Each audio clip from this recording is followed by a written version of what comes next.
January is a month that generally gets a pretty bad rap. It has all the darkness and sub-zero temperatures of December minus the festive fun stuff. It is a month that most of us just want to get out of the way as soon as possible. There is a lot more to January than work and dieting, though, as it is when some of the happiest events in our history took place. Here are 10 examples of human history changing for the better during January, and, who knows, something equally great might happen before the end of this month. Number 10, the invention of the X-ray is revealed. Given that we cannot all be Superman, it's good that the X-ray was invented to allow a range of different medical problems to be detected.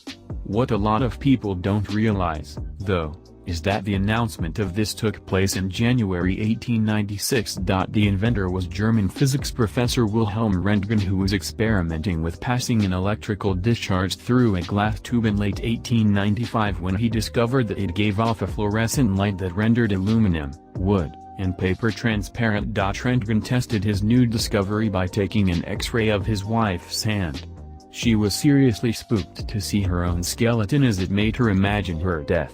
He sent an article and photographs revealing his findings to other physicists and friends on January 1, 1896. However, the public did not become aware of the invention until 4 days later, when it made the front page of a newspaper in Austria called Die Presse, which also highlighted the potential that the X-ray had for use in treating various medical conditions.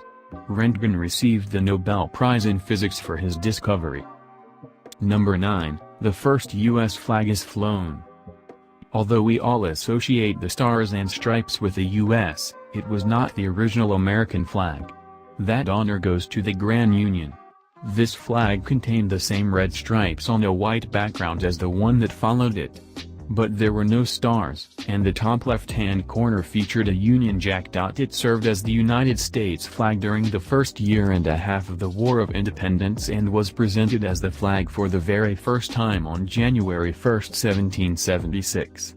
It can be argued that the Grand Union flag was an important symbolic moment in the journey toward the U.S. becoming an independent nation, as the 13 stripes represented the 13 colonies that became the first to declare independence from the British.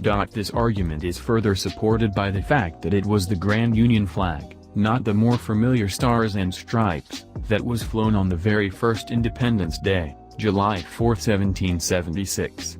While it only served as the U.S. flag until June 14, 1777, when the Stars and Stripes design was approved by Congress, we should not forget the place it has in the history of the country.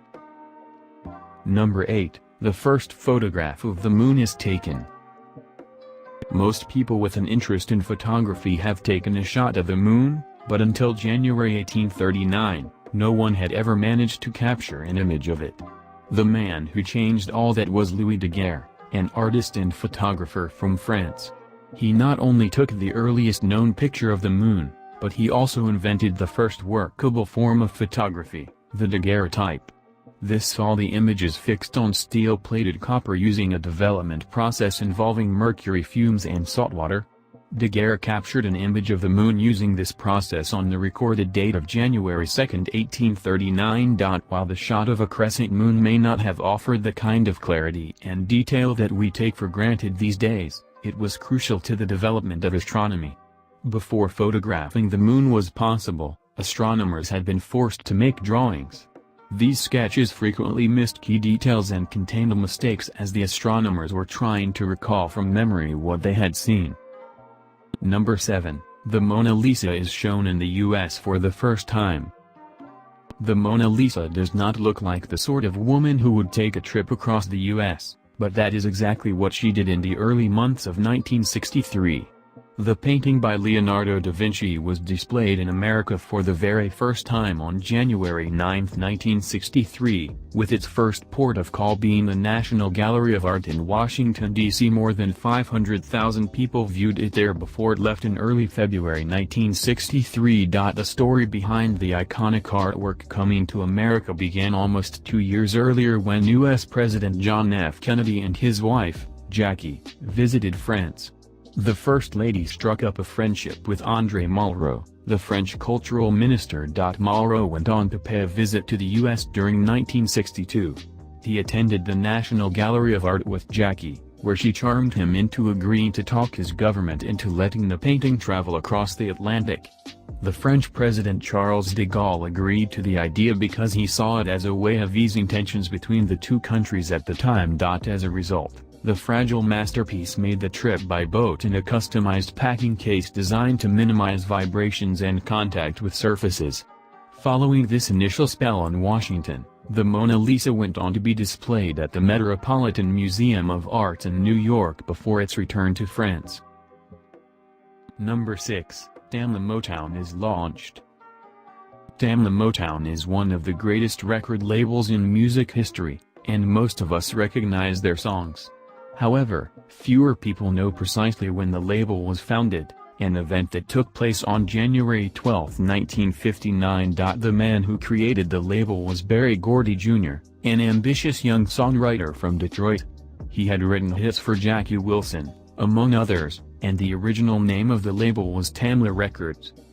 Gordy Jr. used just $800 loaned to him by his family to launch the label, and he went on to set up a studio called Hitsville, USA that same year. Another curious, little-known fact is that he derived the name Tamla from Tammy, a series of teenage movies of the time starring Debbie Reynolds. Motown referred to the nickname of Motortown that had been given to Detroit due to its car industry. It was originally set up as a separate label. Becoming known as Tamla Motown, the songs produced at the studio owned by the company quickly became massive sellers in the U.S.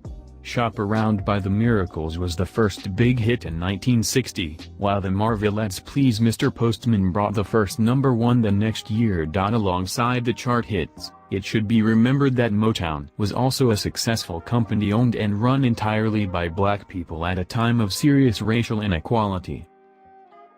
Number 5. The first Super Bowl takes place.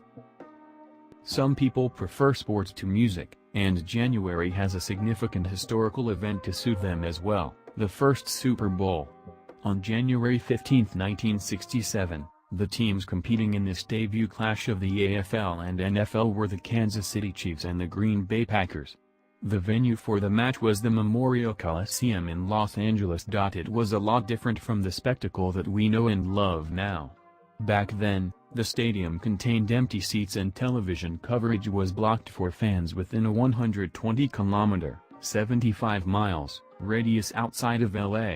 This led to curious scams, such as a man who advertised plans for building a super powerful TV antenna that he would send to anyone for $2. It was not even officially called the Super Bowl that first year. Instead, it was referred to as the AFL-NFL World Championship. Meanwhile, the less-than-super entertainment was a university marching band, a trumpeter, and for some reason, a bunch of men wearing jetpacks. The game itself saw the Packers overwhelm the Chiefs by 35-10, with 3 second-half touchdowns. It seems unlikely that anyone could have predicted on that day that the Super Bowl would become a major event on the sports calendar. Number 4. Martin Luther King Jr. Day becomes a federal holiday. Most of us regard Martin Luther King Jr., MLK, as a seminal figure in U.S. history. But the campaign to have his contribution to civil rights recognized by making his birthday a federal holiday was a long one. The minister and activist was born on January 15, 1929, and the idea was always for the day celebrating him to be as close to his birthday as possible. The first legislation proposing it came from Michigan Congressman John Conyers Jr. during the 93rd Congress in 1973-74. However, the first instance of the day actually being marked happened in January 1969 when the newly founded King Memorial Center sponsored it. But it was not recognized at the government level. The idea continued to be mooted by Conyers Jr. and Coretta Scott King, the widow of MLK, throughout the 1970s. Eventually, it won support from President Jimmy Carter on January 14, 1979. His successor, Ronald Reagan, made it an official federal holiday. The first official Martin Luther King Jr. Day was celebrated on January 20, 1986, with everything from a freedom train to marches, concerts, and vigils. The day was still only acknowledged by 27 states, with Arizona's refusal to do so costing them the 1993 Super Bowl. It took until January 18, 1993, for all 50 U.S. states to officially observe the day. Number 3, the first canned beer is produced. January has also brought good news for tech geeks in the past. On January 27, 2010, Apple announced a major technology breakthrough by launching its iPad tablet. The iPad was the first tablet to really catch on with the general public, even though many critics argued at the time that we would reject it as we had all previous tablets. A big reason for the iPad's success was that Apple CEO Steve Jobs realized that we mostly use tech devices for everyday activities like checking email, browsing social media, listening to music, and watching films. He presented the iPad as the perfect device for these things. The screen was much bigger than that of a mobile phone, but the overall size made it more portable and less bulky than a laptop. In the years since then, Apple has produced 5 more iPad generations as well as additional models like the iPad Pro and Mini. Over 360 million had been sold by spring 2017. Number 2, Apple announces the iPad. January has also brought good news for tech geeks in the past. On January 27, 2010, Apple announced a major technology breakthrough by launching its iPad tablet. The iPad was the first tablet to really catch on with the general public, even though many critics argued at the time that we would reject it as we had all previous tablets. A big reason for the iPad's success was that Apple CEO Steve Jobs realized that we mostly use tech devices for everyday activities like checking email, browsing social media, listening to music, and watching films. He presented the iPad as the perfect device for these things. The screen was much bigger than that of a mobile phone, but the overall size made it more portable and less bulky than a laptop. In the years since then, Apple has produced 5 more iPad generations as well as additional models like the iPad Pro and Mini. Over 360 million had been sold by spring 2017. Number 1, the 13th Amendment is passed. In January 1865, one of the most important pieces of legislation in U.S. history was finally passed, the 13th Amendment that abolished slavery. On January 31, the House of Representatives passed this amendment. It had already made its way through the Senate the previous year, but it had failed to get through the lower chamber of Congress after Democrats resisted it on the grounds that it was an infringement on the rights of individual states. When the 1864 election secured majorities in both chambers for the Republican Party, the legislation got through and became law. President Abraham Lincoln played a direct part in ensuring this success on the second attempt. He pressured unionists to accept the amendment and persuaded members of the House with offers of top jobs in his administration. Lincoln brought them directly to his office in the White House so that he could talk to them face to face about it. The 13th Amendment to the Constitution made involuntary servitude of any kind illegal in the U.S. except for those individuals convicted of a crime and sentenced to prison. The bill passed by 119 to 56. Thanks for watching. See you in the next video.